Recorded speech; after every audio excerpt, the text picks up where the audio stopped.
Hello and welcome to this episode of Kim's Wellness Space, the podcast. I'm Kim and I am usually hanging out on Instagram. If this is the first time you've listened or watched on YouTube to one of my podcast episodes, I highly encourage you to go back. I've had some brilliant guests this year and it's always nice to chat and get other opinions from people and different viewpoints. So today we are on episode 40. And as a yoga teacher, it's always lovely for me to talk to other yoga teachers because we all come at it from a slightly different viewpoint. We all share the message in a slightly different way. And it's all completely unique, which is what I absolutely love. So today we are welcoming Alex. I'll just bring her into the studio. Welcome, Alex. Good morning. Hi, Kim. How are you? I'm really good, thanks. How are you? Oh, yeah, I'm good. And it's lovely to have you here for a chat. So let's just jump straight in. So how long have you been a yoga teacher? So I've been teaching for over a decade now. I used yoga. I'd always practiced yoga because I knew it was good for me, right? Yes. But I had something called bronchiectasis, which meant my lungs were always full of shit, for want of a better word. Yeah. And I was on and off antibiotics most of my adult life. So being upside down and lying on my back and stuff like that was uncomfortable in that it made me cough a lot, so there was an element of never actually getting to the true essence of yoga because physically Yeah. I was unable to, excuse me. And then I had surgery to remove a quarter of my left lung Okay. when my kids were babies and toddlers, and I used yoga to help me recover. But at the Okay. same time, I was also hospitalised for my mental health, and we were living in Germany at the time. So that would have been quite scary, even over here, but to do it in a different country was sort of quite a different level. Yeah. And that's when I really started practicing mindfulness and meditation. And I use mindfulness and meditation and yoga to help me overcome those struggles.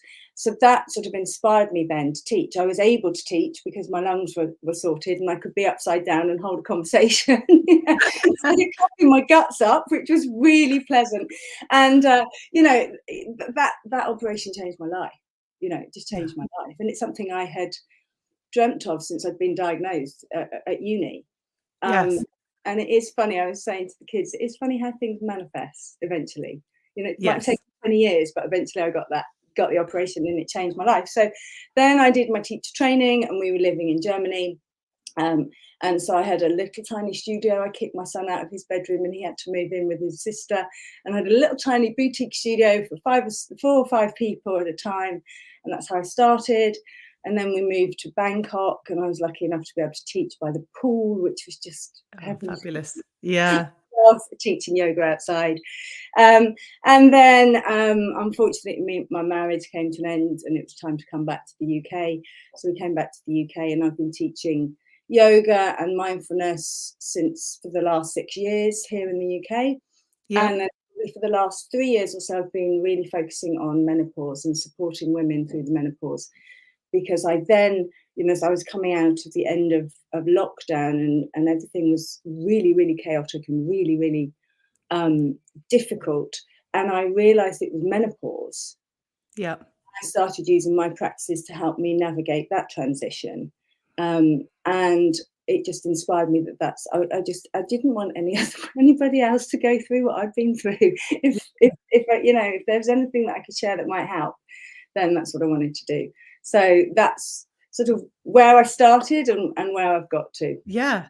Oh, I absolutely love that because I'm also perimenopausal and, yoga, amongst other things, have really helped me. And I'm the same. I'm like, God, if I can share this information so that somebody else doesn't have to suffer and work it out for themselves, kind of shortcut it, then, amazing. And actually, yoga gives us, or I find it gives us so much space to process things. And actually, when you're menopausal and suffering all these things, you kind of need that space to understand what your body's doing, don't you? Oh, completely, completely. I think if you look at at the menopause from that seasonal perspective, and you look at perimenopause and you think, well, if you think of perimenopause as the autumn of our life, and what's going on in nature in autumn? Yes. Well, it's slowing down and it's letting go of the stuff that doesn't serve. Yeah. And that's what our body is, giving us these little whispers in our symptoms. And if we don't listen to the whispers and start banging us over the head to get our attention, Yes. which is basically what happened to me, Yeah. And, I kind of went into menopause woefully unprepared. Yeah. I now look back and think, knowing what I now know, that actually my mental health diagnosis was probably a misdiagnosis. It was probably perimenopause. Yep. The statistics for women getting diagnosed with mental health issues as opposed to menopause are really, really high, Yeah. and of course, then actually you're not treating the right thing. So I had Yeah. many years of feeling like a terrible mother, that I was failing everybody, that I was letting everybody down, just hating myself for the fact that we, I'd sort of keep falling off the wagon, if you like, Yeah. And so of course menopause came along and really, took the Yeah. ground from underneath me to, okay, I've given you a bit of a shake up in perimenopause. You didn't listen. So now I'm Yeah. going to really shake you up. Maybe this will get your attention. And of course it did. Of course it did. But, yoga, breathwork, being in nature, any of those practices that soothe you and give you a bit of space and time, Yes. I think are really, really important in perimenopause, menopause, second spring, the whole way through that transition. We're being invited to slow down because we can't carry on at the pace we're going. Yeah. The stress Absolutely. living is brutal, and especially for a woman, because you're Yeah. expected to be working and holding the space emotionally, mentally, physically for everybody at home. Putting everybody else first, because that's how we're conditioned to think. Yeah. And then we get to menopause, we wonder why it all goes really badly tits up. It's because it's just too much to carry on. Yeah. Absolutely. Nobody's gonna Absolutely. medal at the end of it. No one's going to hand out an Oscar for you putting yourself No. at the bottom of the list. And I think that's the waking up that we're being invited to do Yeah. in menopause. Yeah, I absolutely agree. And I must admit, when I was researching menopause and different connections, just for my own personal sanity, it was amazing how many people get misdiagnosed with depression and get issued antidepressants when they're not depressed, they are just perimenopausal. And they're, maybe in some instances it helps, but there's a lot of other things that we can do to help ourselves through it, which for me was the important bit. But I was very naive, I think, when it came to menopause. I thought, it was something that we did and then we'd finished and then off we go. And then to have this whole realization of actually, no, this is life and it's not actually going to go away. It's going to change and some things will be better than others. And, but it's never going away. I was like, oh, why didn't anyone tell me about this? Why do they not teach it to us in school? Exactly. I mean, we're starting to get wise and talk to our kids about the hormonal changes they're going through in puberty. Yeah. So it is time to start talking about what is going to happen to every woman, Yes. and every woman's experience is completely different. And some women sail through it, and some people have a hell on earth experience, Yeah. and everything in between. But if we're not talking about it, nobody knows. I didn't Yeah. know. I had no No. idea. And my brother is a nutritionist, and he specializes in menopausal women. We came Okay. to the UK, and he said to me, "It sounds all very, very menopausal to me, Al." And I was like, "No, it's just a toxic divorce." But then, like I say, at the end of lockdown, when I was having panic attacks on my dog walks, which was my happy place. Yeah. Um, the meno rage was off the scale. It was like 0 to 100 in a nanosecond. And at the time, I was also caring for my partner's son because we were all at home, and I shouldn't have been caring for anybody, let alone Yeah. somebody else's kids. And I just hated myself. I just absolutely loathed myself because I wasn't who I wanted to be, but I had no control over it. Yeah. And the brain fog, we'd sort of moved in with this chap. We're no longer together, and that's a whole different story. We moved in 2 days before lockdown, and I had this Oh, beautiful notion of, a blended family in lockdown. The kids will be meditating and doing yoga and building tree houses, and it would be this beautiful connective time. yeah. And it wasn't at all. It was terrible. And I realised after a couple of weeks, just try and get through it. Don't have any lofty aspirations for this. Just get through it. Yeah. But at the same time, my memory was so bad. I honestly thought I had early onset dementia, and I Yeah. kept thinking, this man is going to be stuck with me and my kids, and I'm not even going to know my own name, and that was terrifying. Yeah. You Yeah, know? absolutely. I think that's the out of control thing is the bit that panics us the most, doesn't it? And obviously the more we panic about it, then the worse it gets. But brain fog for me was the biggest and hardest symptom. And actually, that was one of the reasons I wrote my book about menopause, because I thought the same. I thought I was Alzheimer's or dementia or something. And I was trying to hold down a full-time job. I had kids, all the stuff that comes with that. I couldn't remember the simplest thing. Like, I literally, my work phone was 1234 as the password to get in. And I used to have to go and ask my son to unlock my phone in the morning because I couldn't remember it.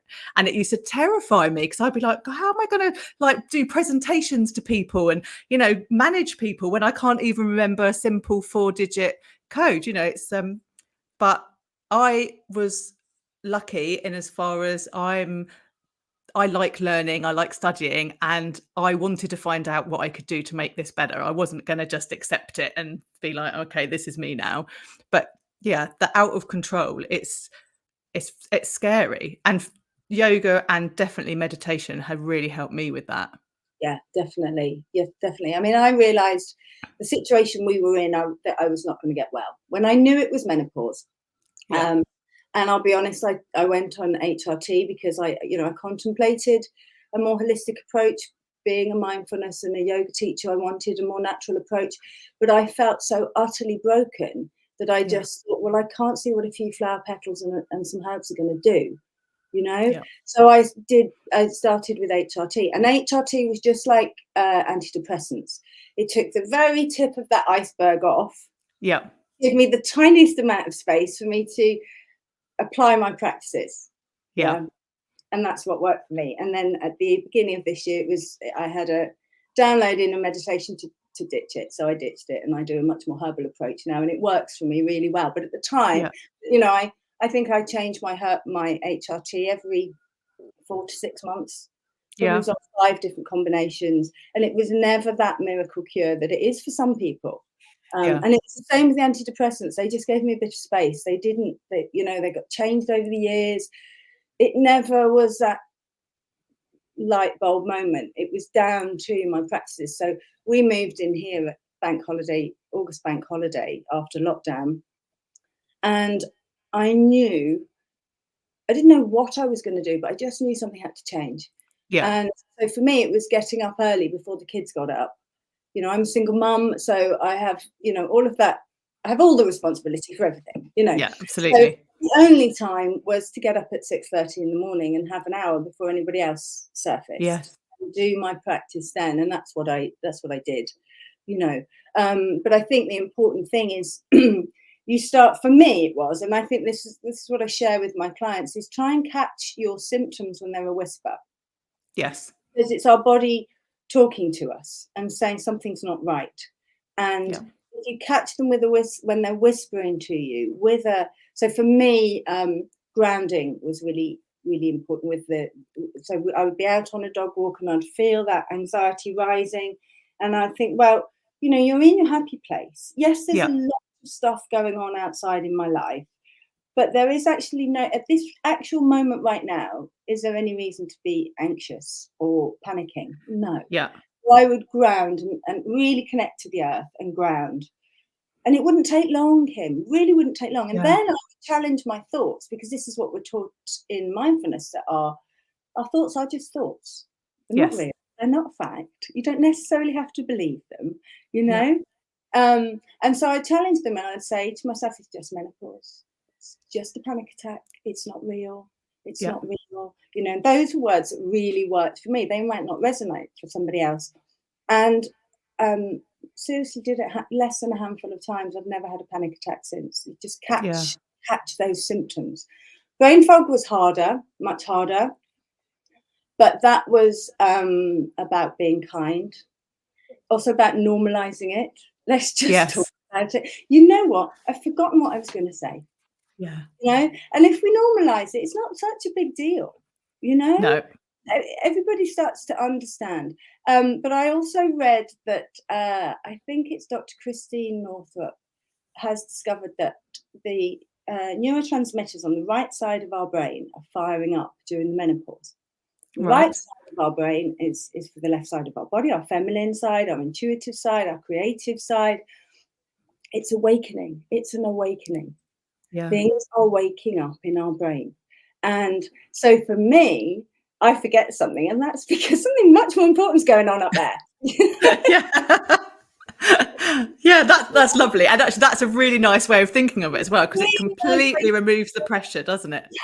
completely Yeah. reframe it like that. You know, I laugh about it with people, you know, and I'm just very much about let's just normalize it, let's just talk about it. It Yeah. happens. It's not a massive deal, you know. Yeah. Mm, Yeah. And I yeah, think that's really I important. think that's so powerful. And I Yeah, think it that's really really, is. really important in menopause is to, you know, like hot flushes.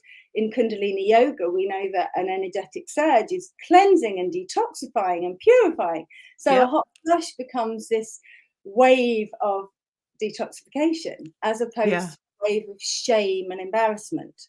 Yeah. And it's just those little subtle shifts that actually are super powerful Yeah, in absolutely. how we uh, respond to what's happening. Because as we know that if we have a lot of stress in our lives, our menopause symptoms are going to be exaggerated. And Yeah. equally, our menopause symptoms are going to exaggerate the stress. So you get stuck in this vicious cycle. Yeah. Yeah. And actually, we want to break that vicious cycle and come into a more virtuous cycle of something that's more nurturing and caring and supportive than, oh my God, I'm having a hot flush. Now I feel really embarrassed and it's shameful. Yeah. And, oh, you know, and just shifting that narrative. Yeah. Does that make any sense? Yeah, absolutely. And I think that's so true. And it's what's the saying? It's not about doing all the time. It's just about being. And that like it's just small words. It's a short sentence, but actually it's right, isn't it? Because we are always doing something.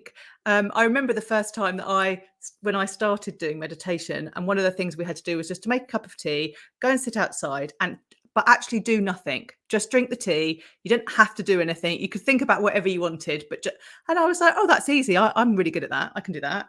Do you know? It was the longest 12 minutes ever because I was like, well, I could be just quickly doing that while I'm sitting here, because we are conditioned, aren't we, to achieve, to have a to-do list, to, I don't know, do all the time. Do because it's we revere doing and we don't really love just being. And that's Yeah, yet the most important thing, you know, yeah, because there is no other moment except the moment that we have right now. Um, yes, you know, but yeah, I think, and I think that's, you know, part of the menopause is to just change all of that, you know, yeah, yeah, um, and to actually start to acknowledge that there is a huge benefit in slowing down and letting yeah, go and surrendering and they sound all big lofty words, but actually, you know, the letting go is just look at what the trees are doing. They're letting their leaves go. Just let it go. You know, yeah, and the wonderful thing is, as soon as you let go of that shit, there's space for something like better to drop in or yeah, different to drop in. But yeah, generally, it's of a different vibration, you know. But if yeah, you're clinging on to it, then we're all stuck. But you know, it's like the orca whale theory. You know, I think I think they're discovering um, more species that have menopause, but there is a train of thought that there are three species that have menopause: human beings, women, orca whales, and aphids. And in a certain genome of aphids, yeah, the matriarch aphid becomes the army ant and looks after Okay. the pod of aphids. Yeah. Yeah. And in orca whales, the orca whale, the matriarch of the pod, she's no longer producing. She's no longer investing energy in procreation and looking after her young. But Yeah. she has this wealth of knowledge of where to feed and where is safe. Yeah. And that's her role, you Yeah. know, and she keeps the pod safe. And so it is with the matriarchs of our pods. You know, we're here to Yeah. keep our pod safe with our wisdom. Yeah. But that means Absolutely. we got to slow down a bit because we can't keep going at the pace we were going because Yeah. it's not sustainable. And I think, you know, when I say to women, but, you know, do you want your daughter to do the same? I haven't got time. I haven't got time to put myself first, is what I, you know, and it's not Yeah. like it's selfish and da da da. Yeah, that's conditioning. That's society conditioning us because it keeps us small and in a little box, you know. I said, and so I say, but how do you know, if we don't model it to our kids will go on to perpetuate this. And do we want our daughters putting themselves at the bottom of the list for their entire Yeah. life? No, we don't. And do we No, want not at all. expecting that of their partners? No, we bloody don't. This is the Yeah. 21st century. You know, we're waking up, not just in the menopause, the whole of civilization is waking Yeah. up. Everything. Really Yeah. exciting time actually to be It here. is. It Um, is really. it is, you know, and you know, if you think we all chose to be here anyway, we've all got a job to do, you know. Yeah. Yeah. Um, Definitely. but yeah, anyway, we're digressing. No, it's fine. I love it. I don't mind. And actually, I was going to say, I think this is that's why people like you and I and all the other good people out there that are talking about this stuff all the time, it's brilliant because we want we want women to be approaching menopause with excitement and, you know, anticipation, not with dread, you know, because there is something beyond it, and it is freeing. And, you know, just how good can it get? It's not an end. It's a new beginning. And actually, earlier on in the year, I listened to a really good podcast about witch trials. Mhm. And it became very apparent that by the second podcast, it wasn't really about witches. It was about women who were very wise and actually exactly what you were saying, you know, the matriarch of the village who had all that knowledge about herbs and Yes. medicine and life. And you know, was a protection. And yeah, they were the forerunners of our medicine. And actually, if there hadn't been the witch trials, medicine probably would look very different Yes. today. Yeah. It's absolutely fascinating. Absolutely fascinating. I think we probably want to listen to the same podcast. It is absolutely fascinating. I'm having a moment of brain fog now because you said something in the run up to that, and I thought, oh yeah, I must mention so and so. Now it's completely gone. Oh, See, that's what happens, yeah, it will come and, back. and it'll come back if it's worth coming back, and if not, it's just gone into the ether. Yeah. You know? Let's talk yoga. So let's Yeah. come back to yoga. So for me, I trained originally. I did vinyasa, and then I discovered yin yoga, which just is like, oh, love that. Heaven on So earth. what kind of yoga do you teach? Where did you kind of? I was the same. I trained in vinyasa, and we were lucky enough. We were living in Thailand at the time, and so I managed to go on retreat, and Oh, that lovely. was yin yoga. You know, very Oh, first yin class. It was 90 minutes. I think we did 10 poses. yeah, You know, and I fell in love with it. So when we came back to the UK, I did a teacher training in yin. Um, then as I was going through the menopause, I started pulling all of those bits and pieces together. I threw a bit of yeah, face yoga in as well, and just, you know, just pottered around with lots of different modalities. Really, yes, really, I was getting really fascinated by Kundalini, but it's taken me about 3 years to really kind of find people who resonate. So it was yeah, a bit of, I'd go in and get really excited about it, and then come back out. But I think Kundalini yoga is super powerful in menopause, you know, because yes, it's all about movement and breath and sound and shifting energy, you know, yeah, and getting rid of that stuck energy, which I just think is super powerful. yeah, But then I've done Petra Coveney's menopause yoga teacher training, yeah, because I wanted to learn from the expert, I suppose, but also to just see if what intuitively I felt was right and was working for me and was working with my clients, whether that was the right way. And fortunately it was. So I've sort of amalgamated all of those little bits and pieces together Yes. in my classes and what I teach, and also what I practice myself, you know. Yeah. So, I think it's I love, constantly evolving. I think this is the thing. I remember, I did some my meditation training in Thailand with a wonderful friend, French lady who was a practicing Buddhist, and she taught these meditation courses. yeah. And she said to me at the end, and you can put your own a low French accent on. I won't. Yeah. You should imagine. I won't do that. That really showed my age. She said, Alex, it's a work. It's always a work, Yeah. and that comes to me all the time. And just that we're never going to get to the end. We're always evolving. We're always growing. We're always healing, if you want to use that word, but Yeah. there isn't really an end until there is the end, Yeah. because Absolutely. we're always going to be growing and evolving and changing and transforming, and that that's what the menopause is all about, is that Yeah. transformation. And I think if we give ourselves the space and time and we do the inner work, then I would say we can emerge like a phoenix out of the Yes. ashes in second. Yeah.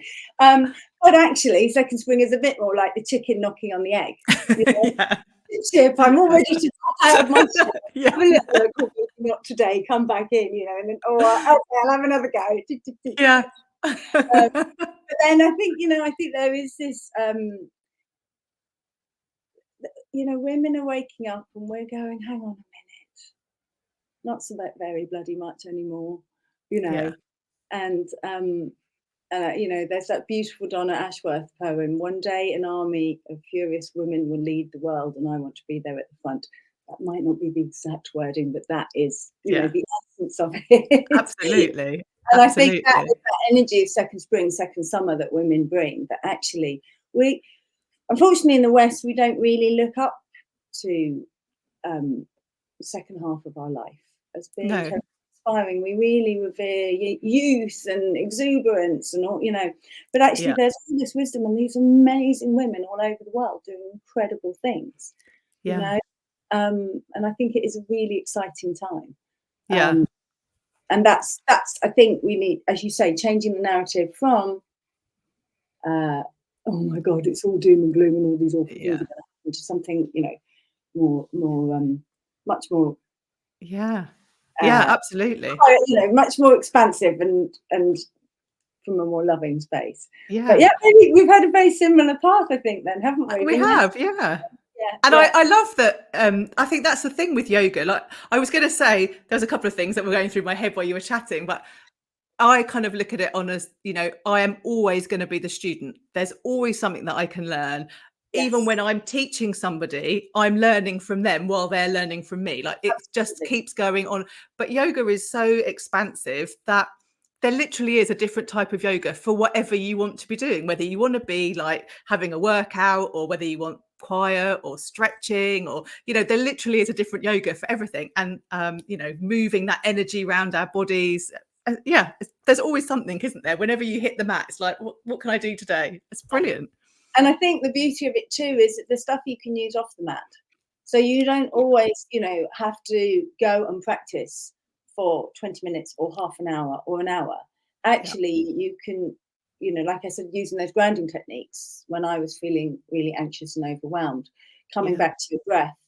Um, I got a hammock in the summer, and one of my favourite things in the summer was to go and take 5 minutes in the hammock, and it would either be 5 minutes of doing just nothing, or it Yeah. might be 5 minutes to go and get a bit of inspiration for whatever it was I had to do next. But and it's using those little moments where it's not necessarily standing in tree pose Yeah. or in child's pose. It's actually taking those little moments of stillness and incorporating them into your life. Yeah, absolutely. One of the questions that we had written down for today was, what not obviously, we know that yoga isn't just the making shapes with our body. So what else can we take away into our life? Because so often people say, I come across people and they're like, oh no, I can't do yoga because I'm not fit enough. I can't, I don't have any leggings. And it's like, well, you don't even have to be on the mat to be practicing yoga. There's so many different practices. What are your favorite ones other than sitting in your hammock, which sounds lovely? One of my favorite practices. Yeah. My favourite at the moment is bringing a bit of Kundalini and somatics together, Okay.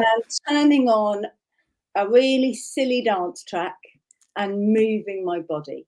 Yeah. And so it's a pendulum. So do you want me to quickly show you? Yeah, absolutely. The people on YouTube can definitely see. So if you're listening for the audio, come find the YouTube, and then you'll be able to see Alex moving. Okay, so the first one is a miracle bend.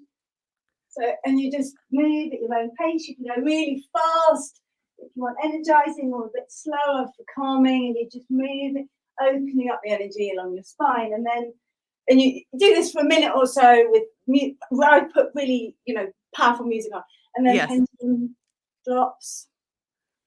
And then this one I love. This is a great one for Menopause. Oh yes. 5-pointed star into goddess, and then I bring in a lion's breast. Another great one for Leno Rage. And then finishing off with a Kundalini shake. Now, just shake it all off. Shake it off. When I used to teach the kids mindfulness in schools, I used to shake the sillies off. We'd shake the sillies off. So it's just about doing all of whatever feels right. It might just be the music on and really move your body and have some fun. And then there's lots of different things that I put in and out. 5 or 10 minutes, and you feel your body moving. You're probably feeling a bit out of breath because you've used your breath, you've used your body, and it's really cathartic. It's shifting stuff that might have been stuck in there for decades and stuff. So that's one of my favorites at the moment. I think child's pose is like go-to for menopause. Legs up the wall. Those sorts of poses. That's my favorite. I love that. Yes, legs up the wall. I mean, legs up the wall is just brilliant if you can't sleep, if you're struggling with anxiety or stress or overwhelm, So I really like those kind of practices. I love, you've seen child's pose with Drawing from the World, where you have all your bolsters and you set it all up as a restorative, and then you're bringing your blanket over your head. Yes, and lovely. You just draw from the world, and it's heavenly. You can get lost there for 20 minutes if you want to. That can be your practice for the day. Fabulous. Exactly. Whatever your body needs, it's brilliant. I like the one where you just swing your arms backwards and forwards, up in a bigger circle and down again. That's the same, just it's that somatic and moving, getting an energy moving so that it can support you rather than being stuck and blocked. So, and you had a lovely one on your Instagram feed, maybe last week, maybe the week before, where you sat cross-legged and you just kind of switched from side to side. I was doing that the other day. That's lovely. I like that. You literally sit cross-legged. I don't know if I can do it in this chair, but you just rock from side to side, and it's a nice one. It boosts your electromagnetic field, so it's really protective at this time of year. When people are not feeling well. Especially if you start to if you feel unwell, and modern society pushes through, go to work, give it to everybody else, double the length of time that it feels to get better, instead of actually just stopping and giving ourselves a bit of space. We're doing some simple practices like that, and it's also a great one for waking up the root chakra, and it's so meditative, and it's soothing. Yeah, really, really soothing. Yeah, really soothing. Yeah, I like that. It's lovely. So the time is just flashing past. I kind of just want to get us back onto I don't want to miss anything. So for the people that are listening, can you tell us how they can find you and how they can work with you if they are now intrigued to know more? Yes, of course. So you can drop me an email, alex@alexbarnard.com, or you can head to my website, very creatively called alexbarnard.com. And you can find out, you can reach out to me and we can arrange to have a discovery call and decide what would be the best approach. I work with people one-to-one, and I do that online or in person. I have classes one-to-one and online. So again, it doesn't matter where you are. If you're not near me, we can work online. It's coming to the end of the year, so I haven't got many events left. I've got one more chakra cleanse on Friday, which is sold out. We've got one more Menno meetup, which is like a women's circle on a Monday night where we all get together and just have a chat. So we've got one more of those. So if you're local to Evesham and you fancy coming along to that, that's on Monday, the 20th of November. And a blissful night preparation for Christmas on the 24th. Little events. So I haven't got much coming up in terms of courses and stuff, but all of that will start to evolve next year. But you know, if anybody's interested, just drop me a line. Let's get together on Zoom and have a chat, or in person, and take it from there. Yeah. Oh, fabulous. And I'll make sure that all of that information is in the show notes so that if you didn't catch it and you're listening, you can refer to it. It'll all be there for you. So it's been so nice talking to you. The time has whizzed past. Thank you so much for joining me today. Oh, thanks for having me. It's been really good fun. Thank you. Oh, you're welcome. So I really hope that you have enjoyed listening to Alex and myself chat today. We got through a lot of information there, was way more menopause than yoga, but you know, that's how it was meant to be today. And I'm happy with that. It's all good stuff to be talking about. So thank you so much for listening, and I will speak to you all soon.